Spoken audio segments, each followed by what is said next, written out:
It has been an exciting week in the world of comic book collecting, investing, and speculating. A lot of that centers around all the new hope for the DCU that's coming from James Gunn. But one thing that's doing is it's increasing the amount of FOMO that we're seeing in the market. You can clearly see that there's a lot of interest, there's a lot of speculators out there that are hopping on this, but is it worth it? Let's take a look at the Key Collector Trending 20, CBSI Hot 10, and COVRPRICE Top 10 and see if these books are actually good investments. Hi, I'm Christopher, aka the Bronze Age Nerd, and in this series of videos, I pick the 5 worst comic books, my picks, from those lists, and we also track the comic books 6 months and 1 year later down the road to see how those investments paid off. The first book on the list I'm going to talk about is Tomb Raider Witchblade #1 from 1997. This is the first appearance of Lara Croft in a comic book. Now, there is a Tomb Raider series coming to Amazon, so that's clear why there's some excitement in this book. But let's keep things in perspective. Tomb Raider is not a new adaptation franchise. We've actually had several Angelina Jolie movies. We also had the adaptation with Alicia Vikander. There has been adaptations of Tomb Raider before on the big screen. Now we're talking about taking it to the small screen. This book actually has performed pretty steadily over time. I think this book actually falls in that high floor, low ceiling for what it is, but I can't see this book maintaining public interest for very long if it hasn't over time so far. Like, this is an established character. What new stuff are we getting from Lara Croft besides a streaming show? Not only that, streaming shows could be terrible. We've seen it time and time again, so it's a dice roll at the best times, and I think there's a lot better books on the list that you could look at this week. Like, for example, at the number 4 position, why don't you get yourself a copy of Detective Comics 27? That's right, this is the first appearance of Batman. Wait a minute. No. This isn't Detective Comics 27, this is a facsimile. That's right. Detective Comics 27 Facsimile Edition from 2022 made it on the list for Key Collector Trending 20. Now, I want to point a couple things out. I have absolutely no problem with facsimile editions. I think they're really cool. I think it's awesome for anybody who wants to get a chance to look at the comic book in a comic book form, physically in their hands, not have to look at a trade paperback or a digital copy of the book. That's awesome. I also think there's a lot of situations where a reprint or kind of a rarer reprint of a hard to find book could be pretty cool, but this is a mass market reprint, and let's be honest, there are many reprints of Detective Comics 27. This is hardly unique. Very cool, not necessarily a great investment. That's kind of where I fall on this one. And I'm going to slide right into the combo pick here for number 3, which is Action Comics #1, which is also on the Key Collector Trending 20 for the same reason. Obviously, there is a ton of excitement about DC characters coming to the big screen. And look, most of us, by far, will never be able to afford either first appearance of Batman or Superman. It's just not going to happen. That said, I still think there's a lot of better books for both Batman and Superman throughout history than just chasing a recent reprint. In fact, I would maybe go back and look at some of the classic reprints. There's some really cool ones for Action Comics, for example. There were reprints in the 70s, 80s, 90s. There's plenty of reprints out there that you could go chase. Why not go ahead and pick up a cooler copy of this reprint than this more recent facsimile? Or to put it another way, if you do want the recent facsimile, don't buy it this week when it's on a list and resellers are going to try to flip that thing for as much as they can get out of it right now.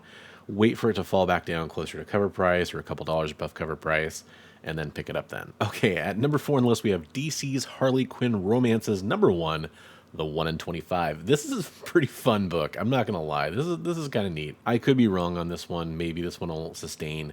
But I'm going to go ahead and say that ratios coming out right now with no keys don't tend to do very well. They haven't for a while now, so I think this is a fairly safe bet. It's original, it's a little unique, it's got a spin on it, it's kind of fun. You got, Valentine's Day in the air, right? Like, it kind of makes some sense. For me, this is a cover buy, and it's a cover buy that's a little niche. With this book, I think it comes down to demand. This is probably a little bit more on the rare side because this isn't a book that a lot of people were probably ordering. Harley Quinn's still pretty popular though, so I don't think it's going to be a ghost or anything. So with all that in mind, I'm looking at this as a book that probably has a buzz around it, falls off, people chart chasing other books, and then you can sneak in and get this book for closer to ratio, which it's not going for much above ratio right now, which, by the way, a 1 in 25, when you say ratio, about $25. I think you can probably find this book for $15, $20 in 6 months.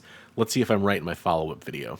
At number one on the list, this is a book that I actually think is really awesome. It's more about the timing right now for this book. It kind of embodies a symptom of what happens.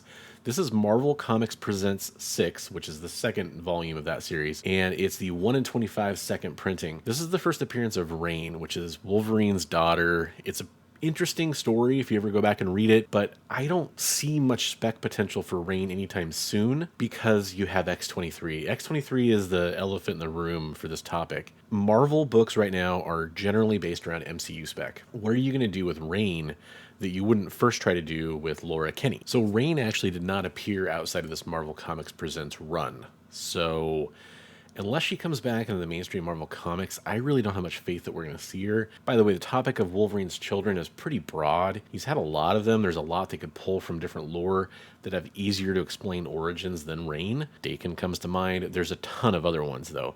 So when it comes to this character, I'm really skeptical that this is something that's ever going to become an MCU spec. And every once in a while you see a sale for this book and it never drops to like a low price. And that sale, if it's kind of higher up, it makes this book, steady. It's still performing steady. But if you want to buy into this book, you're paying that higher price right now. I don't see this book jumping 100, 200, 300% anytime soon, and especially not in a consistent manner. But my guess is this book doesn't really do anything in the next year. I really would be surprised if we had a Rain casting announcement, and I don't even think we're going to see Rain return to the comics unless maybe there's some news out here I don't know about with Rain. If that's the case, let me know down below in the comments. Are there any of these books that you want to buy? Are there any books that you would put on your top 5 not to buy for this week? Let me know in those comment sections. I'd really like to hear that kind of stuff from you guys. It's awesome when I get your kind of perspective on things. Also, I want to thank all my channel members. You can see them up here on the screen right now. They're awesome. We actually just did my first viewing party where I watched Batman and Robin for the first time. That was really an experience, but all my channel members had a chance to come watch that with me, and that was really cool. I'm going to do one of those every month if you want to come watch a terrible comic book movie with me, Steel or Morbius. I don't know what we'll figure out for the next one that I've never seen before. You get to see my live reactions. That's really fun. Go become a channel member or hit the join button down below if you want to do that. Otherwise, I'll catch you in the next video, and I want to thank you for watching. As always, I want to remind you, hey, hey, hey, hey.